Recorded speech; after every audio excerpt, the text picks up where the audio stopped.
Do you want to improve at a quicker pace? Check out the GITGUD course. Instead of just understanding concepts, you'll learn how to implement them directly into your driving.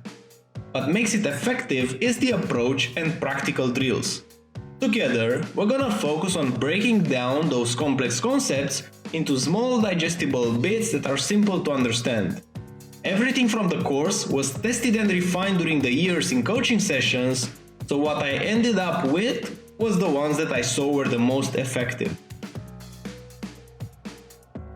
Let's elevate your racing skills together.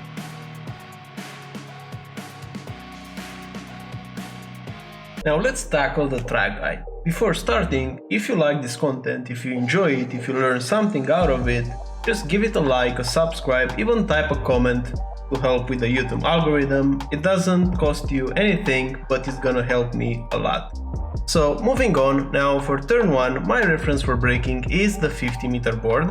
I want to brake slightly before 50, so it's super important in this corner to have a good balance out of the car. You don't want to brake super late so that you will carry a lot of speed and then potentially spin under braking or get pushed wide. But if you're gonna brake super early, you will go earlier on power and again you will go wide. So finding a sweet spot is key here, and the way that I'm doing it, I'm looking at this triangle right here. Whenever the exit road on the right side is finished, also at the 50, and at this point here I'm applying the brakes. I want to brake in a straight line initially whenever I'm doing most of my braking. So whenever I'm hitting peak pressure, like right now 54, notice that I'm braking in a straight line. I'm not braking and turning at the same time, and this is gonna be a big mistake here. Also a common mistake for a lot of other corners as well. So braking in a straight line whenever I have the peak pressure. Now notice whenever I'm dropping now the brakes here, now I'm starting to turn. And what I'm aiming here to do is to barely clip this white and red curb so that I will have a straight line into the next curb. You don't want to go like a snake here, like in S's.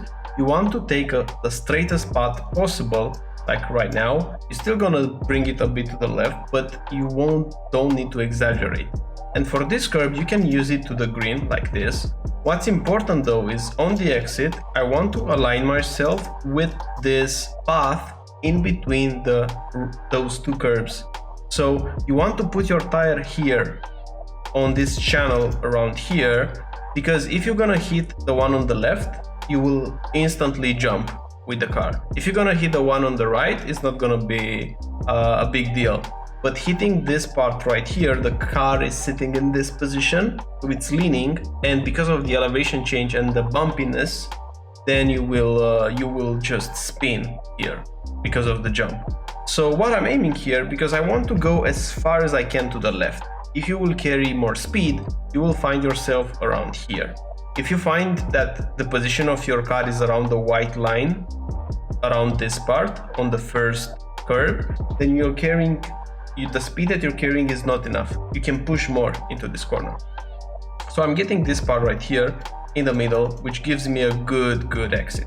Now for the next corner, my reference for braking is the 50-meter board. I'm braking at the 50, the same thing, initially braking straight and quickly turning into this corner, because this corner is cambered. On the inside there's a lot more grip, so whenever I'm going on the camber right now, my goal is to barely use this curb, so I'm putting a tire on it, and the moment that I'm landing on the curb, I'm pushing the throttle, because the car will feel very snappy. What happens is that the car gets oversteery, and whenever you're going on throttle, then you're bringing some grip to the rear tires, because the engine is gonna spin the rear tires and they will grip the tarmac, and then the car will be balanced again. So I'm pushing throttle super early because I want to go all the way to the dirt on the left side. You can barely clip this dirt and still not get the off track. So you want the position of the car at this point, you want to be like this. And for the next corner, again, you can use this sandy part to open up. I'm braking whenever and I'm not actually braking, I'm doing here a lift. I will brake like 1%, but I'm turning and doing the lift whenever I'm crossing back to the tarmac. So right now I'm doing the lift, I have like 3% braking, 2% braking, and then immediately go back on power.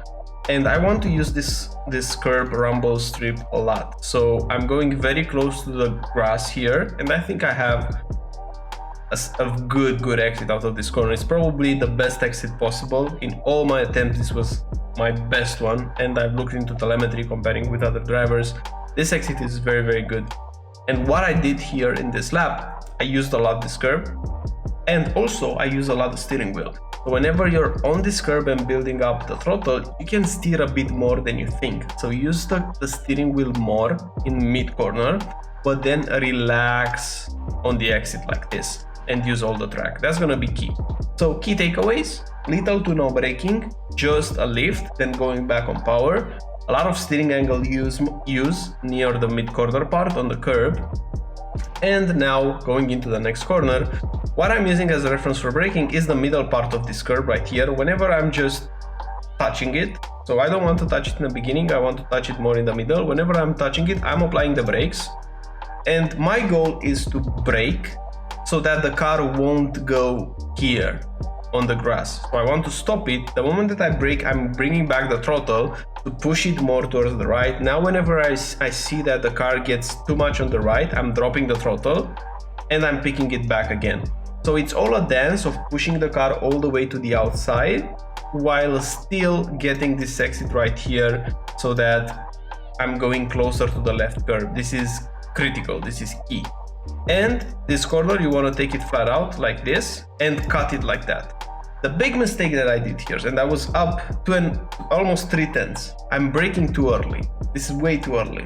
I was conservative because I knew I carried a lot more speed than usual, and my estimation for braking was not right here. If I didn't brake at this point, I would have gained 3/10 to this lap and would have been a really good lap, 3/10 quicker. But it is what it is. What I want you to do is to brake after you land, like right now you should apply the brake. So you're gonna cut the previous curb, now you're gonna apply the brakes, and it's super important here to get to first gear. So I'm staying in second and go to first whenever you're taking this corner, and you're gonna trail brake. Notice how I'm braking. I'm braking in 8% right now. So it's soft trail braking but longer in first gear, cutting a bit this curb, and then the moment that the car lands, going back on power like this. You want to have the car not all the way to the left, but not in the center as well, so it's gonna be left center, let's say. Now with first gear, you will hear the rev limiter, that's fine. Whenever you're gonna hit it like 2 times, or whenever you're gonna get closer to this curb, you're gonna drop the throttle, add again a bit of the brakes, but again, notice how much I'm braking, 5% braking. So your goal will be to force yourself to brake as little as you can. Little braking like this, and then you're putting back the power on. What you want to have here, because this is an important corner, you don't want to cover a longer distance. You will find yourself that if you're over preparing, if you're bringing the car all the way to the left now to cut it back, you won't gain that much. So, because this is a low powered car, because the momentum is critical, you will travel the shortest amount of distance by staying tight to this curb. So your goal will be, with the braking, with first gear, to follow this curb like this. This is key. And whenever you're going on power, you don't want to do corrections on throttle. So you don't want to let's say limp the throttle, going 20%, 20, 30, 30, 40, 50 and 100, almost as vertical as you can from 0 to 100, and using this curve like this. So a lot of concepts you see: late apexing, modulating the throttle, the downshifts, the position of the car. If you want to improve more at this, I have a sim racing course. It's a video course. I think it will make you seconds quicker per lap. So check it out if you want to accelerate the progress. I think it's gonna work for the vast majority of drivers. Getting back to the track guide, now for this corner, my reference for braking is the 50-meter board. I want to brake past the 50, so I'm looking at the 50 right now. And 1 second after the 50, I'm applying the brakes. I'm gonna brake and downshift to first gear like this, and it's super important to not touch this curve. If you're gonna touch this curve, the car will go wider, and you don't want that. You want to apex around the white line like this, so barely you're not touching it, but you're super close to it.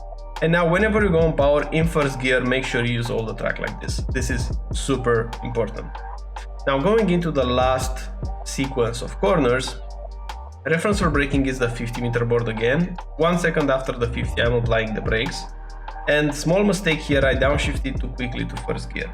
So what you want to do, you want to delay your downshift to first gear, because the moment that you go in first, notice that the car oversteers and I have to correct it. Because it was too sudden, it was too quick with the downshift.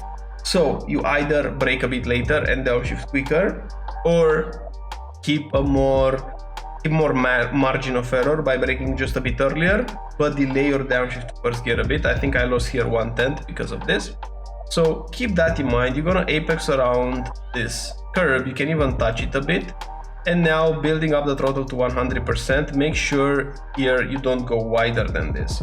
So if you find yourself that at this point you're going to the pit exit line, so for example you're more to the left like I am right now, that's too much. You want to use as a reference the pit entry line. So use this line as a reference, you don't want to go all the way to the left. Now using this curb and at this dirt patch in front, I will apply the brakes and turn. It's instant turn and brake at the same time. In this corner, you're not gonna brake straight and then turn. It both happens at the same time. Don't brake too hard though. 20% braking, putting the power whenever you're close to the curb, and using all the exit. And in short, that's a track guide of MX5s at Winton. I hope you have a great week ahead, and I'll see you on the next one. Bye bye.